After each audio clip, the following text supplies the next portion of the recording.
வா மனிதா, நீ கிளம்புவதற்கான நேரம் வந்துவிட்டது. என்னோடு வா.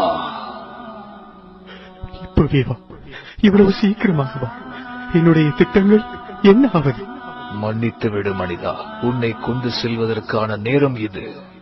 நான் இரவு பகலாக உழைத்து சேர்த்தது எனது பொருளாதாரம். நீ கூறியவை அனைத்தும் உன்னுடையதல்ல. அவை பூமியில் நீ வாழ்வதற்காக உனக்கு தந்து வைக்கப்பட்டது, அவ்வளவுதான். என்னுடைய திறமைகள்? அவை உன் சூழ்நிலைகளுடன் சம்பந்தப்பட்டது. அப்படி என்றால் என் மனைவி, மக்கள் மற்றும் உற்றார் உறவினர்கள்? அவர்கள் உன் இதயத்துடன் சம்பந்தப்பட்டவர்கள். அப்படி என்றால் இந்த உடல்? அது இந்த மண்ணுக்கு சொந்தமானது. என்னுடையது என்று இந்த உலகிலே எதுவுமே இல்லையா? நான் எதையும் எடுத்துச் செல்ல முடியாதா? நீ வாழ்ந்த ஒவ்வொரு நொடி மட்டுமே உன்னுடையது.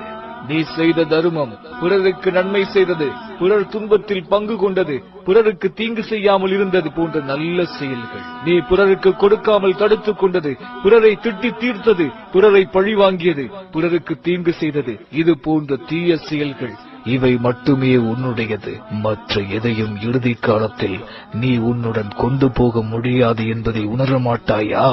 வாழும் காலம் கொஞ்சமே. மனிதா, நீ மாறிடு உன் மறு உலகத்திற்காக.